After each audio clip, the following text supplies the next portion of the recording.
This podcast is sponsored by Hollywood Casino in Charlestown, West Virginia. March's dining special events include March Mania food and drink packages in the Sportsbook the 21st through the 24th. Details and reservations at HollywoodCasinoCharlestown.com. Must be 21 to enter the casino floor and attend a show. Gambling problem? Call 1-800-GAMBLER.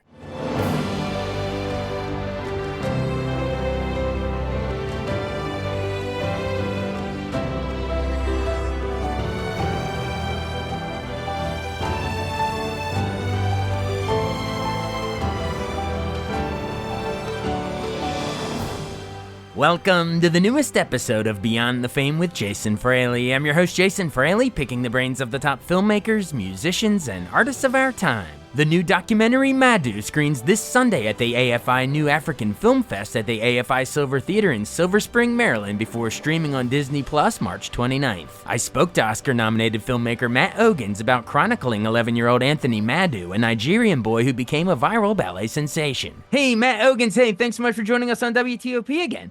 Thanks for having me. Appreciate it. Nice to be back. Yeah, we spoke when your documentary about the Maryland School for the Deaf football team, Audible, was Oscar nominated. And before I get into the new one you're screening, I'll follow up on that really quick. Just tell me how that went. I assume did you get to fly out to the Oscars, like a whirlwind experience? Yeah, I live in Los Angeles now, even though I was born and bred in DC and Maryland. So it was down the street. But yeah, I was there, and we brought out three of the kids from Audible from Maryland to the Oscars. I mean, it was amazing, especially seeing them. I mean, we brought Amari out, we brought Jalen out, we brought Lyra out, who are in Audible, and Niall DeMarco, who's also from Maryland and went to Maryland School for the Deaf. My executive producer on it came out. It was a night to remember. It was really great, special for them, and really put the deaf community on the map. Awesome. Well, I'm so glad, happy for that, but I'm so glad we're getting a chance to catch up again because you have a new documentary coming out called Madu. It will be screening for folks here in the DC area. It'll be at the AFI Silver Theater in Silver Spring for the AFI New African Film Festival. It'll be screening this Sunday, March 24th, and also Tuesday, March 26th. And I believe you'll be there for Q&As and stuff. And then it'll go, worldwide on Disney Plus streaming on March 29th. So yeah, how excited are you to actually get to show this back here in roughly your hometown? Yeah, I mean, definitely my hometown. It's always meaningful to be able to share it with the community that I grew up with. I was born in DC and grew up there and just outside of DC in Maryland. My last film, Audible, that you mentioned, that was nominated for an Oscar on Netflix, was shot in Maryland. So to go back with this new film, which is really near and dear to me and meaningful to me, is great. Family, friends, people I grew up with, whoever wants to come. I look forward to it and being able to present the film and do a Q&A after. It means a lot. Awesome. And will you be there for Q&As for both of those screenings or just the Sunday one? The Sunday one, it's a Sunday 3 p.m. screening, and I'll do a Q&A right after. Gotcha. All right, everyone check that out. And then if you can't make it, then you have like an encore screening on Tuesday that they can see before Disney Plus in a week or two from now. Awesome. Well, without further ado, tell us what it's about. Tell us who 12-year-old Anthony is. Yeah, absolutely. So 2.5 years ago, my producer on the film, Jamie Patrickoff, who I've worked with on and off for years, sent me a text in the middle of the night. It was a video of this, at the time, 11-year-old boy, and he was barefoot, and he was doing ballet moves in the rain. And the video ended up going super viral. And Viola Davis retweeted it, and it really spun out and got a lot of attention. But when he texted it to me, it was like a week before it went viral. He just, somehow found it, as we do on the Instagram or Twitter or Facebook rabbit hole. And he sent it to me, and I was just fascinated with it. I don't even think he said, let's make a film. I think he just said, find this kid. And I just was enraptured by his curiosity. I was curious. He just had this confidence in him, in his body language, as if he didn't have a care in the world. And I just sometimes you get those stories that just hit you in the gut. And I wanted to know this kid's story. It didn't have a name. That's why I said this kid. It didn't have a place. And I went down, dove into the internet and saw who posted what, and finally got in touch with Anthony, who was 11 at the time, and met him, got on a FaceTime with him and his family in Lagos, Nigeria. And he grew up just on the outskirts of Lagos, in Lagos, but about 2-3 hour drive away in a impoverished area that a lot of people in downtown Lagos don't even know exists. But there's this beauty and love in his home and his family and his community, juxtaposed against a kid who's bullied and not doesn't really feel like he belongs because he does ballet. And if you're a kid in Nigeria, especially a boy, you don't do ballet. You play soccer. You help the family and go to work and put food on the table. And when we were developing the project and ultimately created it with Disney Original Docs, that's why it's airing on Disney Plus. I felt, even though I had always directed solo by myself, I felt for this one it would really add value and be important and more meaningful to collaborate with a Nigerian filmmaker. For sure. And so I, met a lot of Nigerian directors, and I saw a piece of work by a short film by a filmmaker named Joel Kachi Benson, and we connected. And I saw Joel, or Kachi's, as I call him, Kachi's story in Anthony's. There was a connection. And so brought him on and we collaborated, and Disney jumped on board, and we went to Nigeria and we're off and running, and we really captured his life from about age 12 to 13. And what happened is, we went filming just thinking we're going to film Anthony and on his journey wherever he may end up, even if he never left Lagos. Turns out he gets a call, or his mother gets a call from a very prestigious ballet school, one of the most prestigious in the world, called the Elmhurst Ballet School, which is in Birmingham, England, in the UK. And they get to know him, and they see his passion, they feel his passion the same way we did. And they offered him a full 7-year scholarship, which is amazing for him, because suddenly he's going to go to this new world where he is around people that value and appreciate ballet. He's not going to get bullied or made fun of or mocked for doing ballet. The question that he asks himself is he good enough? So even though he goes over there, he's still on this search for acceptance and belonging, which is really what the film's about. I mean, you certainly don't need to be a fan of ballet to understand that universal human theme of acceptance and belonging. Although I'll bet you become a little bit of a ballet fan after you watch this. And the other thing is, the other conflict is he's never been on a plane before. He's never left Nigeria. And all of a sudden he is leaving his family. They don't go with him. So we're with him when he packs up and goes to the airport and says goodbye to his family. And he's going to a place, like I said, where all the kids do ballet, but they're not like him. They're not from where he's from. And so that's what the story is really about, is his journey to find acceptance and belonging. And it's a story of like really big, seemingly impossible dreams with lots of challenges and obstacles. Wow. So you were planning on, based on the footage of, dancing in the rain, you were planning to go to his home country and chronicle him anyway. And so that was before he even got offered the scholarship to the art school in England, right? So that just happened to come about while you're already shooting the doc? That's right.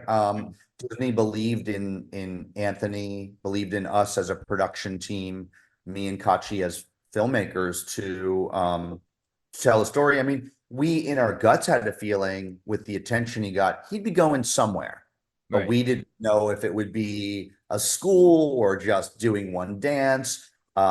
We did not know when we first started with Anthony that he was going to be going to Elmhurst Ballet School in England. Right, right. Well, so just so I have some of the logistics of it. So how long did you actually film him in, his native Nigeria, and then how many weeks did you wind up shooting in England for the ballet school? Oh, we went back and forth over the course of probably a year and a half. I mean, we Wow. spent, I think, a month in Nigeria at the beginning. He went, I mean, I don't want to give too much away from the film, but he goes back for like a break in the middle of our filming. And then he's there for the summer in between his first year there and his second year there. So, probably spent 60% of our time in England and 40% of our time in Nigeria.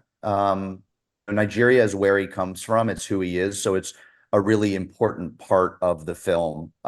And we really treat these two locations, the spaces in Lagos, Nigeria, and his community specifically, and the spaces at Elmhurst Ballet School in Birmingham as two different characters. Nice, nice. Wow, that's fascinating and so cool. I love that you had the flexibility to kind of just take it and run with the story wherever it went. Because when you started it, you had no idea he would even be going to England, and and suddenly now your movie's coming together. But I know that's a lot of what documentary filmmaking is. But you have to be flexible and talented enough to be able to pivot and just go where the story takes you. I'm impressed. Um, Thank well, you spent so much time with Anthony. Like, how much do you think he grew over this process, or is there a noted marked change from the time your cameras first started rolling, in Nigeria to the end of this? I mean, if you had to step back from behind the camera and examine the big picture, like, how much do you think he grew? immensely, physically, emotionally.